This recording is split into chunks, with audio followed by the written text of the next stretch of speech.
আসসালামু আলাইকুম, welcome to my YouTube channel Faris diary. কেমন আছেন আপনারা? আশা করি আল্লাহর রহমতে সবাই ভালো আছেন, আমিও ভালো আছি। আজকে আমি একটা মজার রান্না করছি। কোরবানির পরে মাংস খেতে খেতে তো বোর হয়ে যায়, সবাই বিরক্ত হয়ে যায়, তাই আজকে আমি ভাবলাম কাঁঠালের বিচি রান্না করব ছুরি শুটকি দিয়ে। কাঁঠালের বিচিগুলোকে আমি দুই ভাগ করে নিই, কারণ এগুলো একটু নরম টাইপের হয়, সেজন্য আমি এটা এভাবে রেখেছি। ভালো করে ভেজে নিব আগে, মূল রান্নায় চলে যাচ্ছি, সাথেই থাকুন। চুলায় আমি পাত্র বসিয়ে দিয়েছি, এবার আমি তেলটা দিয়ে দিব।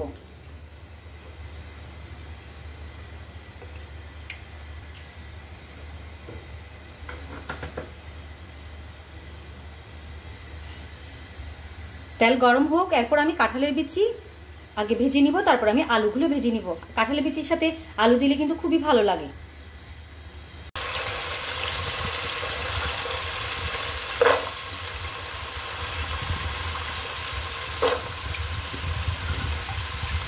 এবার আমি কাঁঠালের বিচিগুলো এক একে দিয়ে দিচ্ছি।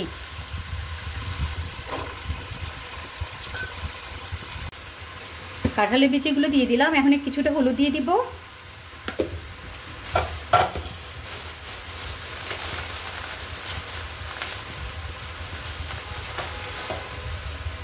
লবণ দিয়ে দিলাম।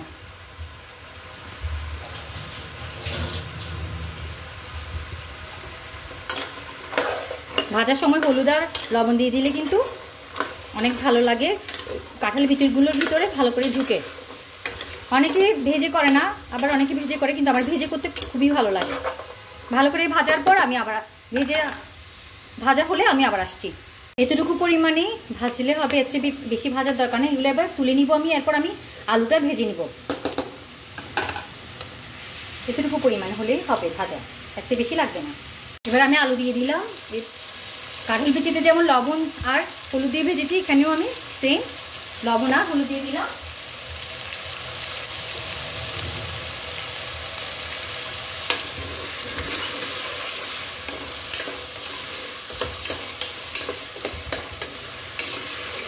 এটাও আমি ভালো করে ভেজে নিব। আর এখানে আমি এই যে কাঁঠাল বিচিগুলো নিয়ে নিয়েছি, এটা কিছুক্ষণ হোক, ভাজা হোক, কিছুক্ষণ পর আমি আবার আসছি। আলু ভাজা হয়ে গিয়েছে, দেখতেই পাচ্ছেন, আর ভাজতে হবে না। এবার আমি এগুলো তুলে নিচ্ছি। এবার আমি শুটকিগুলো একটু ভেজে নিব।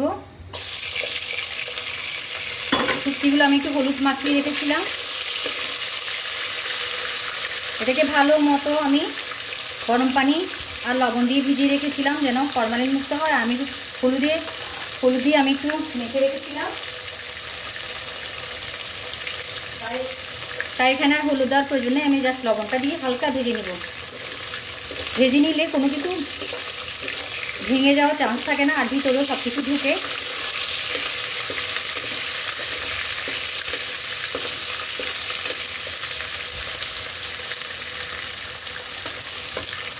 হালকা ভাজবো, বেশি না।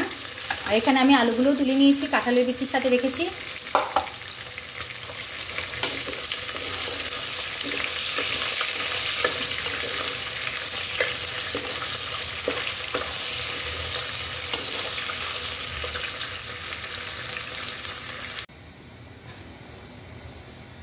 এবার আমি পেঁয়াজ কুচি দিয়ে দিচ্ছি।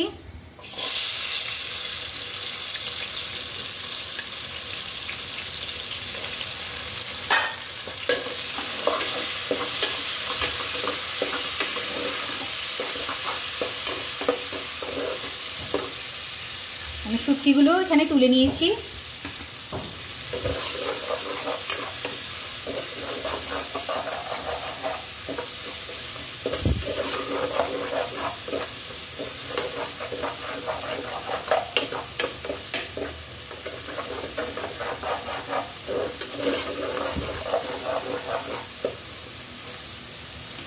এবার আমি 4টা টমেটো কেটে নিয়েছি, এগুলো দিয়ে দিচ্ছি। টমেটোগুলোকে আমি অনেকক্ষণ ধরে লবণ পানিতে ভিজিয়ে রেখেছিলাম।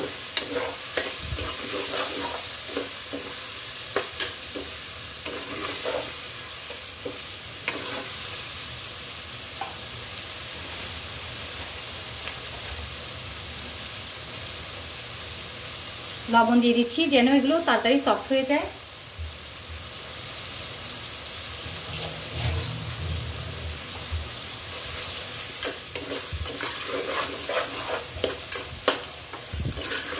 এবার কম জালে আমি পেঁয়াজ আর টমেটোগুলো সফট করে নিব।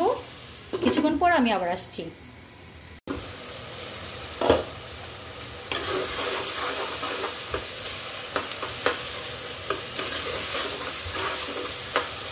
পেঁয়াজ আর টমেটো অনেকটা সফট হয়ে গিয়েছে। এবার আমি শুটকির তরকারিতে আমি শুধুমাত্র মরিচ আর হলুদই দিই, অন্য মশলাই ব্যবহার করি না।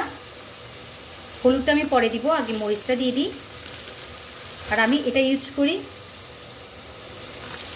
এটা তেমন ঝাল না।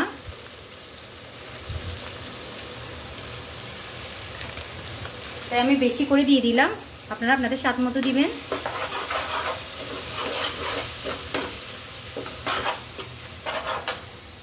হলুদও দিব সামান্য, কারণ সব কিছু কিন্তু হলুদ আর লবণ দিয়ে ভাজা হয়েছে।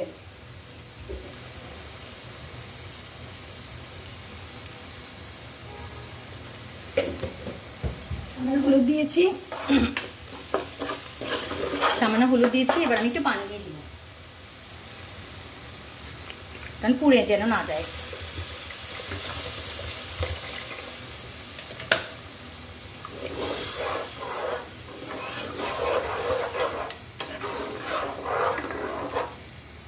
আমি আরও পানি দিয়ে দিলাম।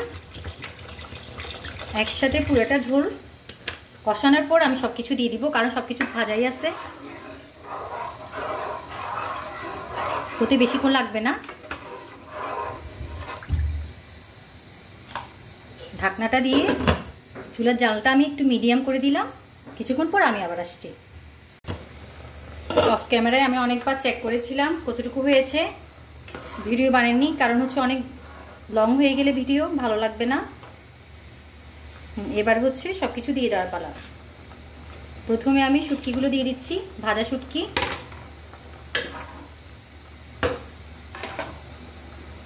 আলু আর কাঁঠালের বিচিও দিয়ে দিচ্ছি।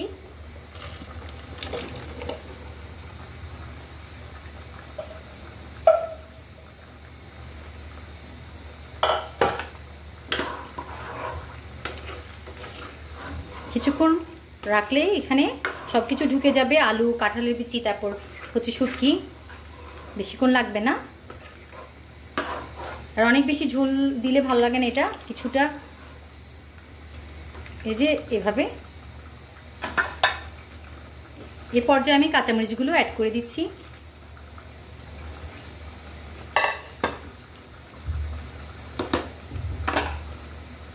একদম লাস্ট মুহূর্তে আমি ধনেপাতা অ্যাড করব। কম জালে আমি কিছুক্ষণ রাখবো এটাকে। হয়ে গেল।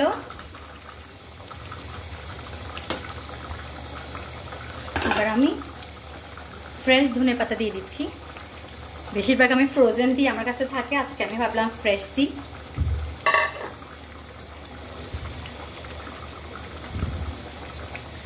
ধনেপাতা দেওয়ার পর আমি চুলাটা বন্ধ করে এভাবে করে কিছুক্ষণ চুলার মধ্যে রেখে দিব। কিছুক্ষণ পর আমি এটার ফাইনাল লুক নিয়ে দেখাচ্ছি আপনাদেরকে কেমন লাগছে। এই যে আমার ফাইনাল লুক। ছুরি শুটকি দিয়ে কাঁঠালের বিচির সাথে আলু আছে। কাঁঠালের বিচি তো অনেকভাবে খাওয়া যায়। চিংড়ি শুটকি দিয়ে খাওয়া যায়, চিংড়ি মাছ দিয়ে খাওয়া যায়, বিভিন্ন রকম শুটকি দিয়ে খাওয়া যায়, গরুর মাংস দিয়ে, মুরগির মাংস, অনেক ধরনের ভাবেই খাওয়া যায়। কিন্তু আমার সবচেয়ে বেস্ট লাগে ছুরি শুটকি দিয়ে। আর আমি সবকিছু তো দেখতেই পেয়েছেন, সবকিছু আগে ভেজে নিয়েছিলাম। তো এভাবে রান্না করলে কিন্তু খারাপ হবে না। আমি সবসময় এভাবে রান্না করি, আর আমার সবকিছু একটু ভেজে নিতে খুব ভালো লাগে। এতে সবকিছু ভিতরে ঢুকে আর হচ্ছে ভেঙেও যাওয়ার চান্স থাকে না। আপনারা এভাবে ট্রাই করতে পারেন, আশা করি খারাপ হবে না। এত লোভনীয় লাগছে দেখতেই পাচ্ছেন। সবাই ভালো থাকবেন, সুস্থ থাকবেন। আল্লাহ হাফেজ, আসসালামু আলাইকুম।